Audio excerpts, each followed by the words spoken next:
Hello everyone and welcome to my channel, and today we have some exciting news because last night 4 of the August 2025 sets have been revealed, these being the Separatist MTT, the Turbo Tank, Jango Fett Starship, and then the Rebuild the Galaxy Hot Rod Snowspeeder. So these aren't all the sets that are supposed to come out in August. We still have some big ones like the V19 and the 327th Battle Pack. But since we have these, those should be coming out in the next few days. But without further wait, let's go ahead and dive right in. So taking a look at our first set here, it is the Force Burner Snowspeeder, which is going to cost $55 in the US. And this is a set from Rebuild the Galaxy Season 2. I don't know when that's coming out, so we can't really say whether or not it's accurate, but I mean, the show is Lego, so I feel like they would just copy into the set what they use in the show. But taking a look at the build here, we have 2 speeders, one of them being like a Separatist stat, although it's different from the one we see in the Battle Pack, and different from the one we see in the MTT. Then we have like a sort of hot rod speeder to go with the snow speeder. And then the actual snow speeder build looks very nice. It's very similar to the sand speeder we got back in 2019, I do believe, except it has the new windscreen piece. Then looking at the minifigures, we have some very nice ones. Sig Greebling looks nice. Darth Dev has very nice torso printing and arm printing. And then the Duros character, I do not remember his name. That looks awesome, the dark hood and robes and stuff. And then the lightsabers are really awesome with the dual purple lightsabers and then the chain connecting them. That's just very awesome. This is a very cool set, like all the other Rebuild the Galaxy ones. It's definitely a little wonky, but in a good way. Next up here we have Jango Fett Starship, not the UCS version, it is the Playscale version, which they are making 2 of the same ship in the same year, which is kind of weird. This one is going to cost $70, which is a little much. The one Boba Fett one we had back a couple years ago was I think $50. Now this one does have a little more pieces. As you can see, it looks very similar to the Boba Fett one, except the turrets are stud shooters, and then where the stud shooters are on the Boba Fett one are now normal, blaster things, which I think is kind of weird that they just switched them out. In this picture here, you can see the seismic charge falling out, which is actually a minifigure head with 2 clear pieces on each end. And if you look closely into the cockpit, you can actually see Jango Fett is in front, but Boba Fett is behind him. So they did manage to fit 2 minifigures in this set. Functionality-wise, the seismic charge is probably the main part. It actually goes inside the loading port of the ship and then can fall out, as you can see there. And then there is a handle on the back that's supposed to let you fly it around more easier, although it is probably small enough to hold just in your palm. And then it also has the maintenance cart, which can act as a stand, which is very nice. Definitely, Lego definitely put collectors in mind there, and how they don't like the Slave one being all flat and just laying on its back, so they added this stand just like they did with the Boba Fett one. And then taking a look at the minifigs here, we have the same exact young Boba Fett that was in the UCS one, with the same inaccuracies of the belt and arm, but I'm not going to get that into it. Then looking at Jango Fett here, I do believe the chest plate, helmet, and legs are all the same. The only difference here is the arm printing. We do get the new nice rangefinder in this set, and then Lama Su we also get, which is probably the best minifig in this set, honestly, next to Jango Fett. I mean, they definitely did good. I'm glad they didn't reuse the Tan We character from Obi-Wan's Starfighter. So this one is definitely good, especially if you didn't want to get the UCS Jango ship and you still want Jango Fett Starship, especially since I don't think we've gotten a Playscale version since 2002, so I'm definitely going to try and get this one, and I think you should too if you're a diehard Lego Star Wars fan. So getting into the final 2 and probably the cool 2 sets of this wave, we have the Republic Juggernaut, aka the Clone Turbo Tank, for $160.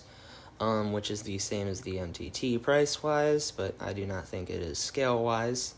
But, I mean, looking at this, I mean, it's smaller than the old turbo tanks. I think it's a little more detailed, though. But I don't think it's worth the full 160. I'm probably going to, me personally, I'm going to wait until that one goes on sale a little. But, I mean, taking a look at the design, we have some nice stuff on top with, like, the watchtower thing. I don't know the real name of it. There's the, comms antenna, and then on the back cockpit, there's a little gunner station, which is very nice. And then the wheels have the same function like they used to, where they can go around on, like, all the other terrain. And then there's a compartment in the front where you can put a trooper. There's one in the back as well. And then there's like a bay in the middle that has 4 seats for, well, 5 for characters. And then there's like a little pit in the middle where they can actually stand up inside the turbo tank. I'm pretty sure that's the only spot they can really stand up on the inside. And then there is a blaster rack there. I think you can faintly see it. But taking a look at the minifigs here, we have some nice figs. We have Ki-Adi-Mundi. I don't know if he's the same as the one that was in the battle pack a while ago. I will have to get my version of that out and compare the two. Then we have Commander Picara with a new helmet mold. It is actually pretty good. I mean, the cheeks are a little like puffy, but I think it's very nice. It even has a mini antenna with it. The torso is nice. There's no waist capes on any of these, which is disappointing. But they are, Commander Picara is still nice. Looking at the Galactic Marines, these are very nice. They have, like, wear and tear in their armor. They have backpacks, which in the pictures, LEGO's actually advertising for you to take them off, which is kind of new. The legs look nice. The printing does kind of stop, and like you can see with their one leg back, you can see, like, the bare white. That does kind of look bad, but I think it's nice. The helmets are nice. And then we get 3 more battle droids, which isn't super exciting. So this one, I mean, a lot of people I feel like are disappointed that it's not a UT-AT. I still am going to get it, but like I said, I'm going to wait until it goes on sale. And honestly, unless you have to get day one buys, I would wait on this one as well. And now on to our last reveal that came out, and probably the best one, and the one I am most excited for, the Battle of Fallujah Separatist MTT, also costing $160, and I'm getting this one on day one. I mean, this is just amazing. They haven't done an MTT in a while, and they've never done a Separatist MTT except for a small poly bag. But taking a look at this, we get a new stat design, which is actually different to the one that's in the Hot Ride Snow Speeder thing, and different to the one in the battle pack. So we now have 3 different Separatist colored stats out there now. But as you can see in these pictures, there's the large cargo bay in the back, which can hold the stat, and it's also where all of the droids' blasters will go. This set does include 3 commando droids, but I'll get to those here in a sec. But we have either like one panel can open up in the back, or the entire back opens up.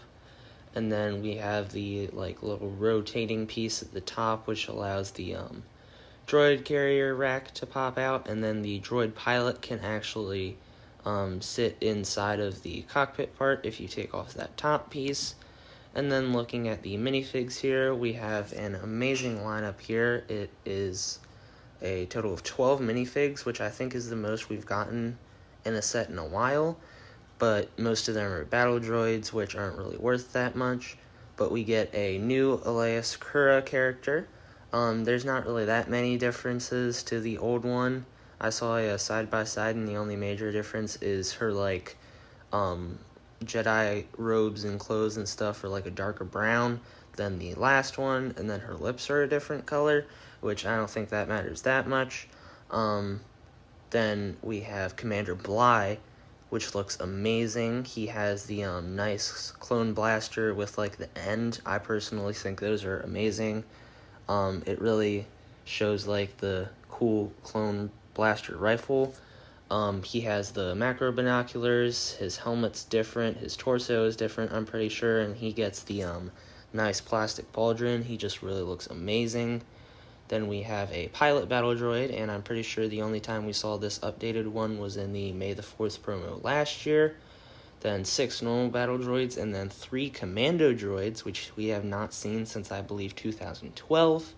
And they are the gunmetal gray, actually, which some people are like confused about, but there are actually variants in like Battlefront and various video games, and shows and comics and stuff where they are this color.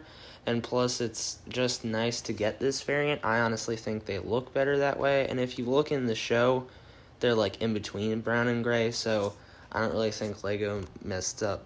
Like, they didn't mess up here. They didn't really mess up at all with this MTT. It looks amazing. I mean, the stickers might look a little wonky, but this is definitely the best set out of all of them so far. Well, folks, that is all of the reveals that we got last night. I am definitely excited. I hope you are too. I'm definitely going to get Jango's ship, the MTT, and the turbo tank. I'm probably not going to get the Rebuild the Galaxy set. And then the turbo tank and Jango Fett ship are not going to be day one buys for me. I think they're a little overpriced, so I'm going to wait for them to go on sale, like a lot of other sets have been. But the MTT, I'm definitely getting on day one, along with the 327th Battle Pack, because I think they're a perfect combo set. The only sets we have left that we don't know, like have official on Lego.com, which is the only stuff I talk about, is the ATST, the buildable Ewok, the V19, and then the 327th Battle Pack. But we should be getting those soon. We've already had a couple leaks from the 327th and the ATST. But, I mean, this is probably, except for prices, this is definitely a good wave, probably the best so far, probably gonna be the best of the year. But make sure you like and subscribe to the Brick USA for more updates on LEGO Star Wars August reveals, along with any other reveals. But that is it for the episode, and make sure you tune in for the next one.